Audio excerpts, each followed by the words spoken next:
Queridos, eu quero compartilhar algo com você nesta noite que para mim é muito desafiador e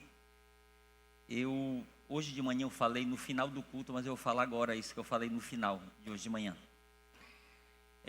Eu estaria sendo um grande hipócrita como filho, como ovelha, como pastor, se eu viesse trazer essa palavra para você hoje aqui, eu não estivesse praticando ela. Então eu quero dizer que aquilo que eu vou compartilhar com você hoje, e eu quero dizer para você mais, que a medida que eu usar para você, eu estou usando lá para mim também. Pegou isso aí? Tá bom? Então você diz, poxa, o pastor apertou um pouco. Pode acreditar que eu estou apertando para mim também. Tá bom? Vou usar a mesma medida, eu prometo em Deus que eu vou fazer isso. Mas eu quero falar de um assunto, e para entrar nesse assunto eu preciso fazer algumas perguntas. Você não precisa levantar a mão, você não precisa gritar, mas acima de tudo eu preciso que você responda para você mesmo essas perguntas, tá bom? São várias perguntas que eu vou fazer aqui, é o começo da mensagem, eu não vou lhe mostrar o tema e nem vou começar diferente, eu não vou ler o texto agora. O texto e o tema vai ser só depois, tá bom? Então a introdução é quase toda, é a metade da palavra, ok? Mas pare para você pensar. Primeira coisa, pare para você pensar e responda para você mesmo. Você ama a Deus? Pense nisso. Você ama a Deus? Eu me lembro como um novo convertido na igreja, a pessoa que estava na frente, ela dizia, feche seus olhos e diga para Jesus, Jesus, eu te amo. Mas eu confesso para vocês, o meu coração estava tão vazio ainda de estar engatinhando, que eu não conseguia falar isso sobre Deus. Eu não conseguia. Foi uma experiência minha, mas eu estou lhe perguntando. A pergunta é, primeira, você ama a Deus? Segunda pergunta, você ama cultuar a Deus? Você ama cultuar a Deus?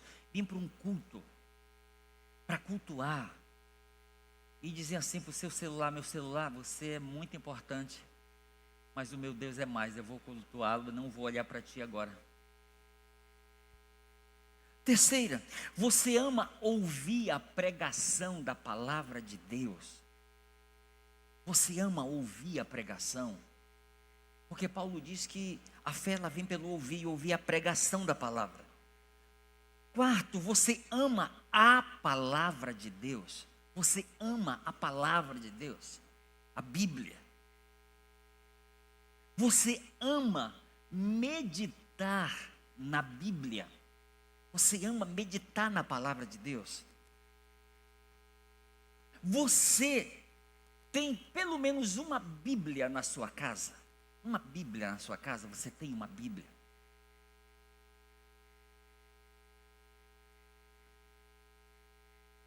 Você tem mais de uma Bíblia na sua casa em versões diferentes? São muitas perguntas, né? Continue caminhando comigo. Você medita na palavra de Deus todos os dias? Você consegue separar um tempo todos os dias para você meditar na palavra de Deus?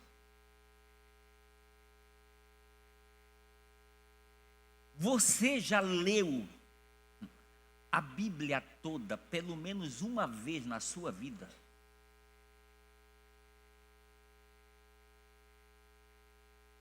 Pastor, mas a Bíblia é muito grande, você já viu o tamanho dela? Ó?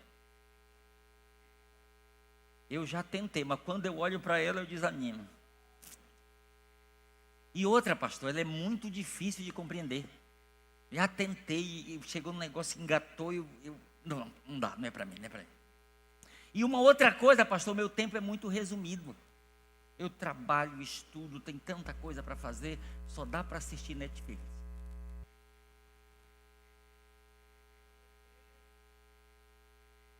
Você já leu a Bíblia toda, pelo menos uma vez na sua vida?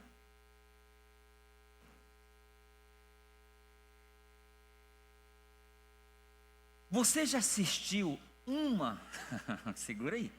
Você já assistiu uma ou mais séries da Netflix toda?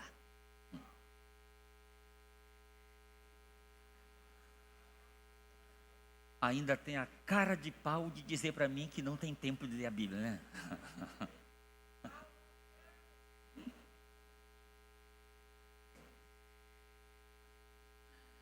Você que já fez faculdade ou está fazendo, você já viu o tamanho dos livros? A Bíblia é desse. E você querendo ou não, você tem um objetivo, você tem que ler tudo. Sim ou não, gente? Quem já passou ou está passando por isso aí? Levanta a mão aí. Olha aí. Você teve escolha? Teve? Não, eu só leio se eu quiser. Tá. E a pessoa mergulha, sabe, vira à noite, porque ela tem um objetivo, ela precisa aprender, ela precisa conhecer a área na qual ela está se formando. E aí ela entra naquilo de cabeça e ela vai, sabe, mergulhando mesmo e aprofundando nesse conhecimento. Agora eu quero ler o texto da Bíblia com você.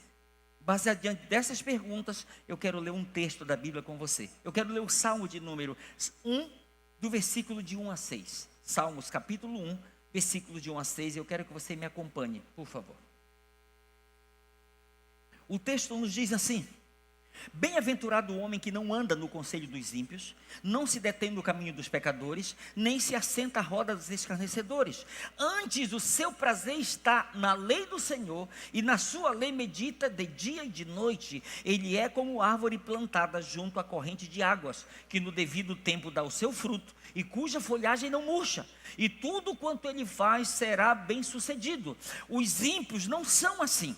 São, porém, como a palha que o vento dispersa. Por isso, os perversos não prevalecerão no juízo, nem os pecadores na congregação dos justos. Pois o Senhor conhece o justo, o caminho dos justos, mas o caminho dos ímpios perecerá. Você pode dizer amém pela palavra? Ok. Eu quero só voltar para os primeiros 2 versículos, depois a gente vai ver os outros. Mas me acompanhe só, os primeiros 2 versículos dizem assim: bem-aventurado o homem que não anda no conselho dos ímpios, não se detém no caminho dos pecadores, nem se assenta à roda dos escarnecedores. Antes o seu prazer está na lei do Senhor, e na sua lei medita de dia e de noite. Olha aqui para mim, o salmista, ele menciona aqui 3 verbos aqui. Primeiro, andar. Segundo, deter. E terceiro, assentar. Ele diz: bem-aventurado aquele que não se assenta, aquele que não se detém e aquele que não anda. Andar é maneira de viver, guiar, fazer andar. Deter, permanecer, tomar o lugar de alguém, ficar de pé, estar em atitude de permanência, ser ou tornar-se servo de. Assentar, habitar, permanecer, ser estabelecido, ter a residência de alguém, é o sentido de casar, é uma habitação para. Agora olha aqui para mim. De repente alguém poderia perguntar: pastor, então eu serei bem-aventurado se eu não andar, não me deter e nem me assentar com as pessoas que não comungam da mesma fé que eu agora? Eu tenho que virar as costas para aqueles meus antigos colegas e amigos. É isso que a palavra diz: eu serei bem-aventurado se eu tomar essa decisão radical, virar as costas, cortar qualquer vínculo. Escute o que eu quero lhe dizer aqui. Não é isso que a palavra de Deus está nos mandando fazer. Olha aqui para mim, vou repetir. A palavra de Deus, ela não está me mandando cortar vínculos com os meus amigos e colegas do passado. Pegue isso aqui que eu vou lhe passar algo aqui muito importante eu lhe compartilhar aqui.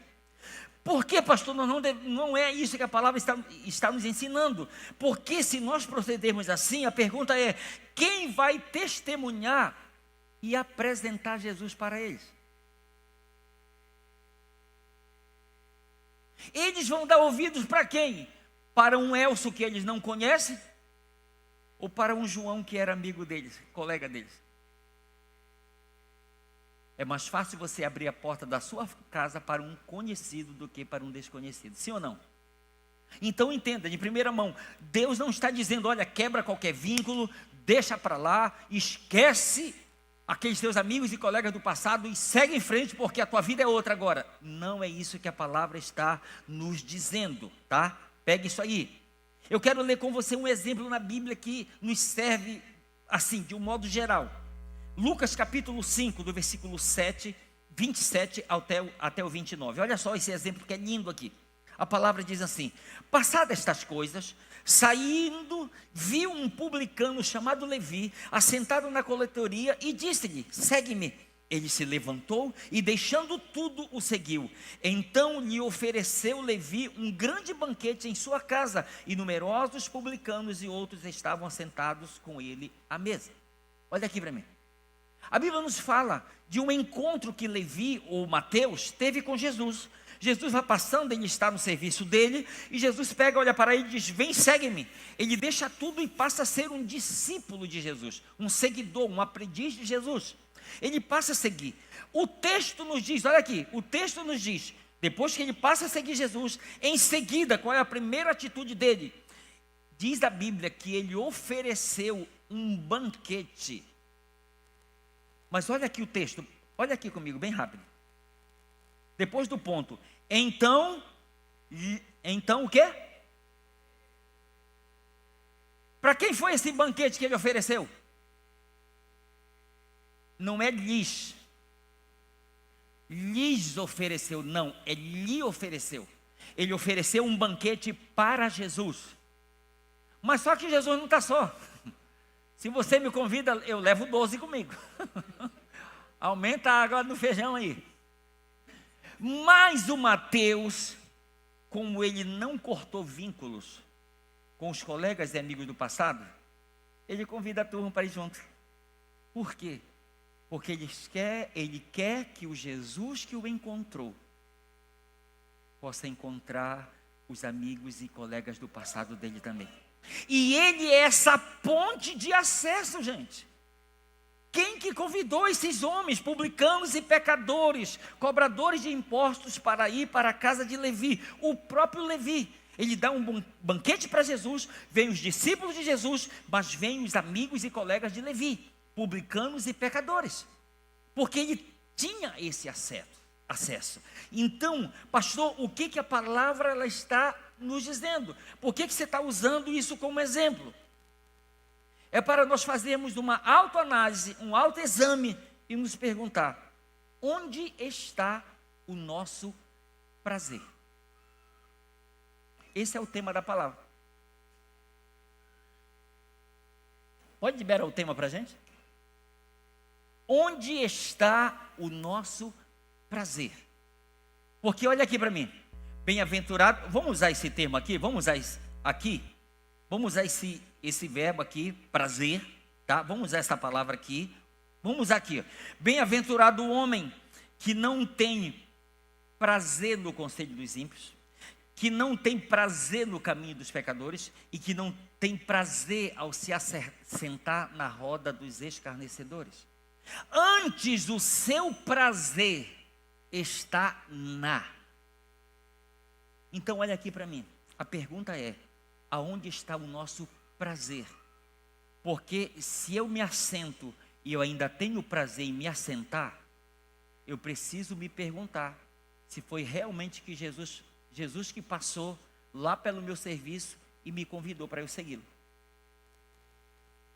Porque às vezes a gente ouve pessoas falando com tanto prazer do seu passado, que ela ainda não começou a viver o presente dela em Cristo. Por quê, pastor? O prazer dela ainda está lá. Então eu colocar na balança onde está o meu prazer, na roda dos escarnecedores, quando eu me assento com eles, ou eu me assento com eles porque tem um propósito. Porque hoje eu carrego um Cristo e eu posso compartilhar esse Cristo que eu carrego com os meus amigos e colegas. Quem está me entendendo aqui? Então, por isso, segura mais um pouco aí no trabalho onde você está. Na escola, na faculdade onde você está, tem propósito. Alguém me ouviu? Tem propósito. Às vezes, Senhor, me tira daqui. Jesus diz: não, eu tenho propósito. Se eu tirar você daí, quem é que vai para lá? Quem é que vai cumprir com esse papel? Quem é que vai assumir essa função que você pode assumir? Entende? Então eu só preciso colocar na balança aonde está o meu prazer. No que eu tenho de fato prazer. Se Jesus me tirou de lá, Ele está querendo que eu então mude os meus valores, de acordo com aquilo que Ele tem para a minha vida. A palavra prazer, ou essa palavra prazer, significa comprazer-se em, ter prazer em, desejar, estar contente com, estar alegre em fazer, referindo-se a Deus e às coisas relacionadas a Ele. Então, quando eu digo eu tenho prazer, eu estou dizendo, olha, eu estou me deleitando nisso. Eu estou me satisfazendo com isso que é o meu prazer de fato.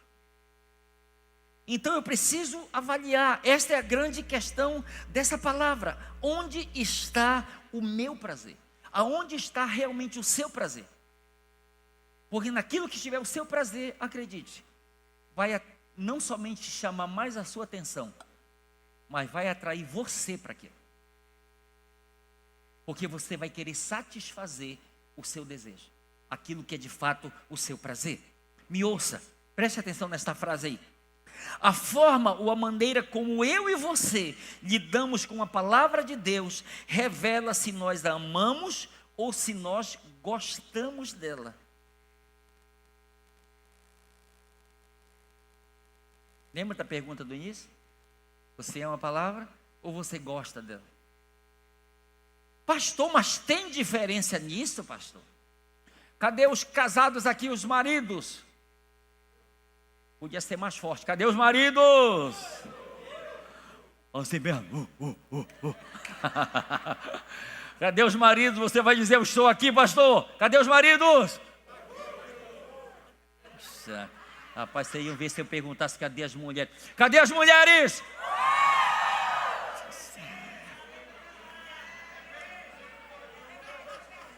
Eu vou dar uma chance aqui, meu Deus do céu. Me ajudem, homens. Cadê esses valentes do Senhor?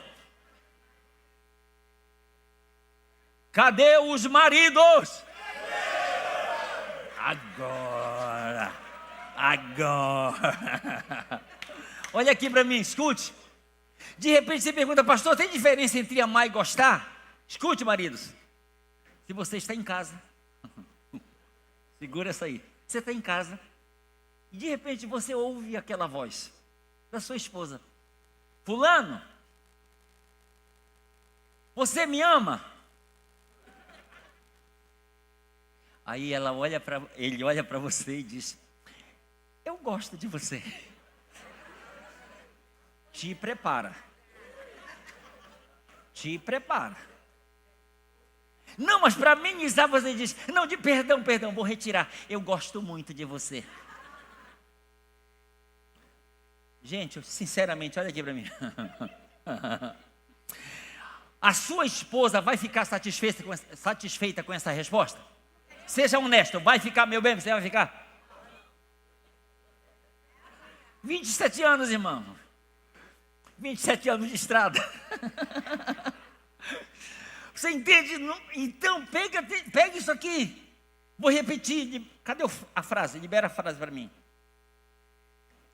A forma ou a maneira como eu e você lidamos com a palavra de Deus revela se nós a amamos ou se nós gostamos dela. Vamos ser bem honestos, tem muita gente, muito crente que só gosta da palavra, não ama a palavra. Sendo bem honesto, sim ou não, gente? Eu amo a palavra, eu gosto da palavra. Tem uma diferença enorme nisso. Eu quero que você guarde esse exemplo. Preste atenção. Por que devemos amar a palavra de Deus e fazer dela o nosso prazer? Por quê? E eu quero lhe dar umas razões aqui que talvez você nunca ouviu. Não estou me colocando como o dono da verdade, porque isso aqui é resultado de pesquisa, tá? Então não foi eu que descobri isso aqui por mim mesmo.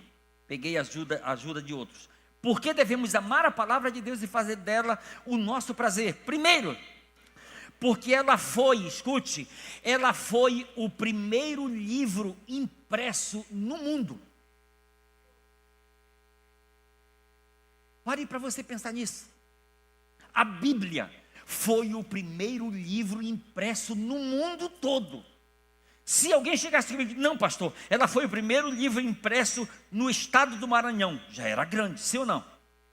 Mas se alguém chegasse, não, pastor, foi o primeiro livro impresso no Brasil, meu Deus, já é muito grande. Mas alguém, resultado de pesquisa, foi o primeiro livro impresso no mundo.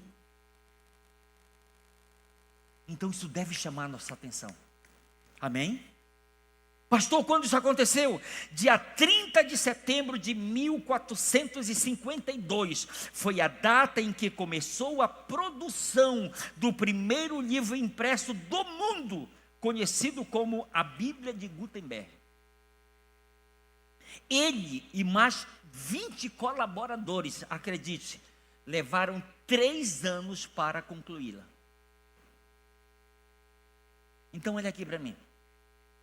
Gente, é muito esforço, é muita dedicação, é muito empenho para que ela seja tratada de qualquer forma. Segunda razão, porque devemos amar a palavra e fazer dela o nosso prazer, porque ela foi dividida em capítulos no século 13, pelo inglês Stephen Langton. Pare para você pensar, deixa eu passar essa outra aqui, eu vou entrar num detalhe aqui. Terceiro, porque ela foi dividida em versículos no século 15, pelo topógrafo Robert Stephanus. Pare para você pensar, queridos, a Bíblia... Oi? Tipógrafo, obrigado. Robert Stephanus. Olha aqui para mim. Pare para você pensar, a Bíblia era só um livro, um livro assim, sem partes, direto. Aí entra um homem em cena para dividi-la em capítulos. Capítulos. Aí depois vem um outro para dividi-la em versículos. Para que ela chegasse mastigada para a gente. Você está entendendo?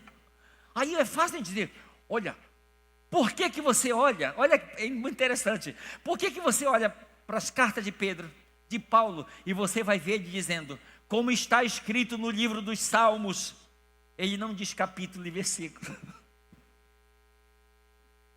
Entende isso? Porque não estava dividido.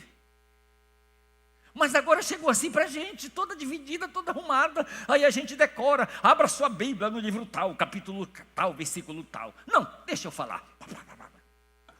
Então isso veio de uma forma trabalhada até nós. Quarto, por que devemos amar e fazer da palavra de Deus nosso prazer? Porque ela foi traduzida para quase 3.000 idiomas, inclusive o nosso. Pare para você pensar, 3.000 idiomas, inclusive o nosso idioma. Quinta razão, porque devemos amar e ter prazer na palavra de Deus. Porque de acordo com o livro Guinness dos Recordes, é o livro mais vendido de todos os tempos, com mais de 5 bilhões de cópias. É o livro mais vendido e mais, acredite, é o livro mais lido em todo o mundo. Deixa eu andar mais um pouquinho. Porque devemos amar e fazer da palavra de Deus nosso prazer. Porque ela ocupa o primeiro lugar no ranking do livro mais vendido e mais lido há mais de 50 anos.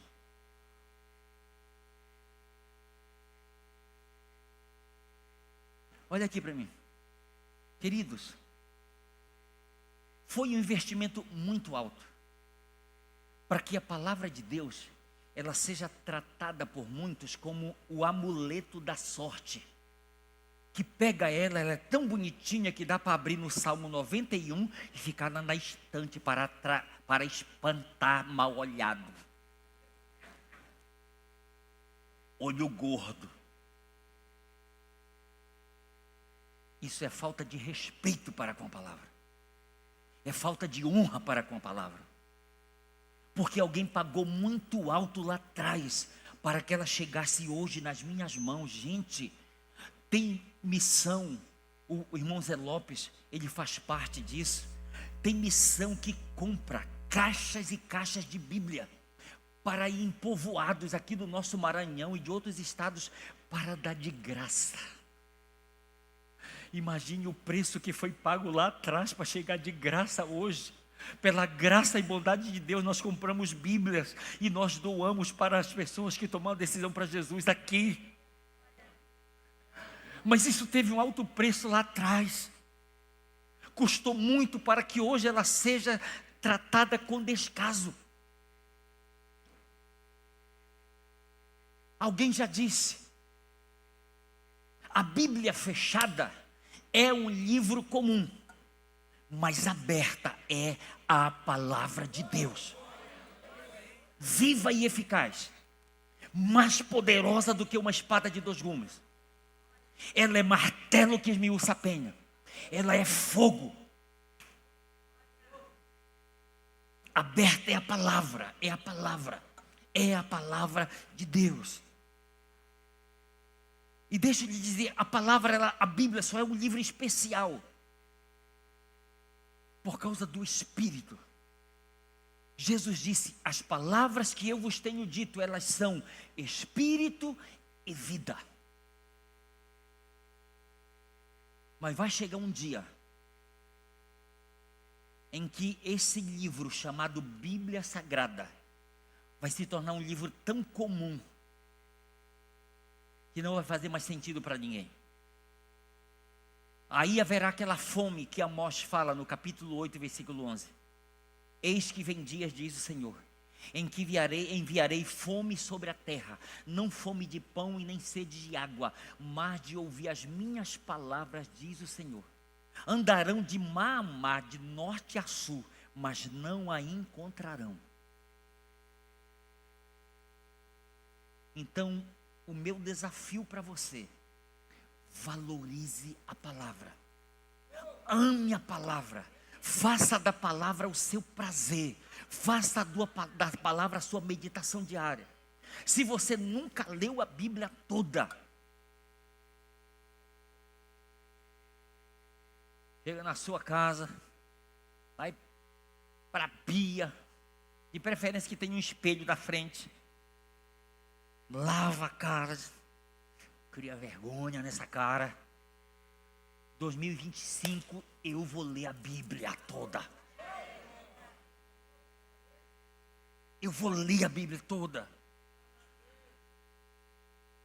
Se é pecado ovelha não conhecer a palavra, imagina pastor. Aí dobrado, aí pesa mais. 2 Timóteo, capítulo 2, versículo 15. Procura apresentar-te a Deus como obreiro aprovado, que não tem de que se envergonhar e que maneja bem a palavra da verdade. Salmos, eu quero ver a sequência desse texto. Salmos capítulo 1, do versículo 3 até o 6. Olha o que está escrito. Salmos 1, de 3 a 6. Olha o resultado. Ele é como árvore plantada junto à corrente de águas, que no devido tempo dá o seu fruto, e cuja folhagem não murcha, e tudo quanto ele faz será bem sucedido. Os ímpios não são assim, são como a palha que o vento dispersa. Por isso os perversos não prevalecerão no juízo, nem os pecadores na congregação dos justos, pois o Senhor conhece o caminho dos justos, mas o caminho dos ímpios perecerá. Escute, porque muitos cristãos estão com as suas vidas murchas, mirradas e às vezes até secas, porque talvez nunca tiveram prazer pela palavra, ou talvez já tiveram, mas perderam esse prazer. Pastor, por que você está falando isso? Porque o salmista diz para mim e para você: aquele que tem prazer na lei do Senhor e na sua lei medita de dia e de noite, ele será como, ele faz uma comparação, ele será como a uma árvore plantada junto à corrente de águas, que no devido tempo dá o seu fruto, e cuja folhagem não murcha, e tudo quanto ele faz será bem sucedido. Pastor, se não tiver assim, vai murchar. Você já viu, gente, Tem gente que planta pimenteira, a favaca, coentro, aquelas coisas, às vezes próximo da água que desce do giral, do lavatório, da pia, né? Não? Paraense, né? Escorredor, pia. Tem giral também aqui? Graças a Deus, irmã, aleluia. Estamos no Brasil. Olha aqui para mim. Por que, pastor? Por que você vai plantar aí? Não está passando água. Mas está vendo que está molhado? Está úmido. Entende? O que ele está dizendo? Olha, quem tem prazer na lei do Senhor e na sua lei medita de dia e de noite, ele será como uma árvore plantada bem aonde a corrente de água passa. Ou seja, não haverá verão forte. Guarda isso aí. Não haverá estação tão forte que irá batê-la. As suas folhas estarão sempre verdes. Ela no seu devido tempo vai estar dando sempre fruto. As suas folhas não vão murchar. E ela vai ser bem sucedida naquilo que ela realizar. Querido, isso é promessa de Deus baseado nisto aqui que o Senhor está falando para mim e para você. Ele está fazendo esta comparação. Olha, aí ele chega adiante e ele diz: os ímpios não são assim. Eles são como a palha que o vento dispersa. Aí você me pergunta, pastor, por que os ímpios não são assim? Porque o prazer deles está em outras coisas. Entende por que não há prazer? É loucura para muita gente dizer: olha, você tem que ter prazer na lei de Deus. O que é isso, cara? É caretice, isso é para meus avós, sou muito novo. Para alguns não faz sentido isso que eu estou lhe falando aqui, mas para muitos isso faz muito sentido. Sim ou não, gente? O salmista aqui, ele nos serve de exemplo. Pegue essa sequência aí desses 4 textos aqui de Salmo 119. Versículos 15 e 16, olha o que ele diz: meditarei nos teus preceitos e as tuas veredas terei respeito. Terei prazer nos teus decretos, não me esquecerei da tua palavra. Salmo 119, 24.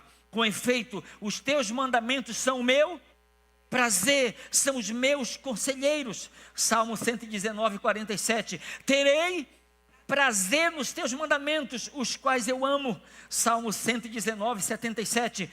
Baixem sobre mim as tuas misericórdias, para que eu viva, pois na tua lei está o meu prazer. Na tua lei está o meu prazer. Eu vou pular aqui para pegar uma parte muito importante. Olha o que está escrito em João 5,39. Examinais as Escrituras, porque julgais ter nelas a vida eterna, e são elas mesmas que testificam de mim. E Jesus está falando isso aqui para os fariseus. Queridos, embora Jesus estivesse dizendo: olha, vocês examinam as Escrituras, vocês procuram conhecer as Escrituras, são elas que testificam de mim, contudo vocês não querem vir a mim para ter vida. Então Jesus está mostrando para eles o erro deles, mas Jesus está reconhecendo que eles eram pessoas que procuravam examinar de uma forma muito minuciosa as Escrituras, a palavra de Deus. O que significa, pastor? Examinar, pesquisar, explorar cuidadosamente, considerar atentamente e nos mais pequenos pormenores. Sabe, eles examinavam as Escrituras. Queridos, eu estava falando com muito amor com uma pessoa. Eu disse: olha aqui para mim. Falei para ela, eu disse: olha, está escrito, eu esqueci a referência, acho que é Deuteronômio, que o Senhor exorta o seu povo: não plantarás 2 tipos de sementes em um mesmo solo, porque senão uma vai danificar a outra. O que significa isso? Cuidado com aquilo que você ouve, com aquilo que você está permitindo que seja plantado no seu coração como semente. Lucas capítulo 8, versículo 11, Jesus explicando a parábola do semeador, ele disse: a semente é a palavra de Deus. Então cuidado com a semente que está semeando. Se você conhecer a palavra, se você se aprofundar na palavra, você vai saber peneirar aquilo que você ouve. Você vai ter esse critério. Você vai ser um crente bereano. É aquele que ouve, sabe, com avidez, com detalhes, com atenção, com respeito. Mas ele diz, eu precisar pesquisar isso antes de engolir. Porque senão pode me fazer mal. Pode ser indigesto. Quem está me entendendo aí? Cuidado. Escute, cuidado. Cuidado com o espírito de engano, porque ele já está agindo incansavelmente no mundo. 1 Timóteo capítulo 4, versículo 1, Paulo disse: ora, o Espírito afirma expressamente que nos últimos dias alguns apostatarão da fé por obedecerem a espíritos enganadores e a ensinos de demônios. Um espírito enganador está agindo. Qual é esse espírito, pastor? O mesmo que enganou Eva lá no Jardim do Éden.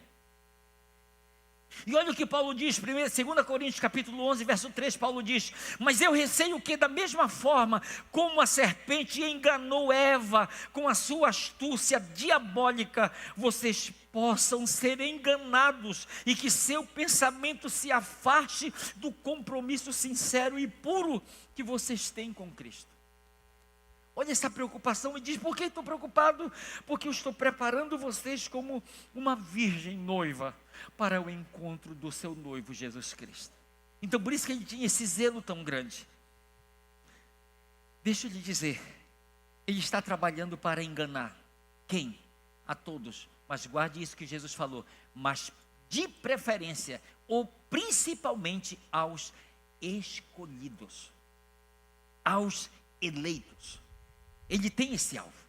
Ele quer, se possível, pegar os próprios escolhidos para enlaçá-los. Então, escute, se você carrega consigo o selo de propriedade, lembra da mensagem passada? Se você carrega consigo o selo de propriedade, quem carrega esse selo? E se você se considera um escolhido do Senhor, receba esta exortação: não se deixe enganar. Se você carrega o selo de propriedade e você se considera de fato um escolhido do Senhor, uma escolhida do Senhor, receba esta exortação: não se deixe enganar. Olha esses três textos aqui. Olha que tem, Gálatas 6, 7. Leia comigo, é bem curto. 1, 2, 3 já. Não vos enganeis. Tiago 1,16, 1, 2, 3 já. Não vos enganeis, meus amados irmãos. 1 João 3,7. Filhinhos, não vos deixeis enganar por ninguém. Gente, se a palavra dissesse só uma vez para mim, Elcio, não te deixe enganar, já seria uma exortação digna de dar atenção, sim ou não? Mas aí vem a segunda e vem a terceira vez. E olha aqui para mim, guarde isso aqui que eu vou lhe dizer. Existem os que são enganados e existem aqueles que se deixam enganar. São dois tipos de ignorantes. O ignorante que não conhece e o ignorante que conhece, mas não age de acordo com o conhecimento que tem, se permite ser enganado. Pastor, como se proteger desse espírito de engano? Saia da ignorância. Essa é a melhor forma. Procure conhecer a palavra, procure ter prazer na palavra, procure se aprofundar na palavra. Amém? E eu quero chegar a essa parte final aqui. Eu vou pedir que você já fique de pé, por favor. Uma das melhores maneiras de conhecermos a Deus e a sua vontade é através do conhecimento de sua palavra. Posso ouvir um amém seu? Mateus capítulo 4, versículos 3 e 4, olha o que está escrito. Então o tentador, aproximando-se, lhe disse: se és o Filho de Deus, manda que estas pedras se transformem em pães. Jesus, porém, respondeu: está escrito. O que está escrito? Não só de pão viverá o homem, mas de toda palavra que procede da boca de Deus. Olha aqui para mim. Se a gente não está jejuando, a gente toma café todo dia, a gente almoça todo dia, janta todo dia. Para quê, pastor? Para alimentar o corpo. Jesus disse, é como se Jesus estivesse dizendo: se você quer ter vida espiritual saudável, se alimente da palavra, assim como você se alimenta de alimento natural. Porque nem só de pão o homem viverá, mas de toda a palavra que procede da boca de Deus. Olha aqui, não pegue o Consolador para ser só um selo na sua vida. Não receba só como um selo. Porque qual é o papel do selo, pastor? É identificar que aquela carta ela tem dono e ela vai chegar no seu endereço. Mas se eu entender o papel dele, Jesus disse: quando o Consolador vier, ele vos ensinará todas as coisas, ele vos fará lembrar de tudo que eu vos tenho dito, e ele vos guiará a toda a verdade. Meu Deus do céu. Então quando você for meditar, faça uma coisa que eu faço também todo dia. Espírito Santo, eu vou meditar na tua palavra agora. Medite comigo, me guie pelas escrituras aqui, me alimente nesta hora. Senhor, me revele Jesus Cristo aqui na tua palavra. Eu faço isso todo dia. Eu quero te encorajar a fazer. Não tente descobrir sozinho os mistérios de Deus. O Consolador, ele veio para lhe ajudar também a fazer isso. Posso ouvir um amém seu? Pegue isso aqui para a gente concluir aqui. Salmo 119, 97. O salmista disse: eu amo a tua lei, é a minha meditação o quê? Salmo 119, versículo 127. Amo os teus mandamentos mais do que o ouro, mais do que o ouro refinado. Versículo 167, 165. Grande paz tem os que amam a tua lei, para eles não há tropeço. E eu pergunto: você ama a palavra de Deus? Escute, se você a ama, o seu prazer vai estar nela, em separar tempo todos os dias para meditar e se alimentar dela, para aprender dela, para conhecê-la como um todo e fazer dela o seu manual de fé, de regra, de prática, a sua regra de fé e prática. Eu quero convidar você a fechar os seus olhos, se for preciso se arrepender, ou talvez está olhando e ainda tratando a palavra com descaso, não com o valor que ela é digna de receber. Se for preciso, peça perdão neste momento de rendição ao Senhor.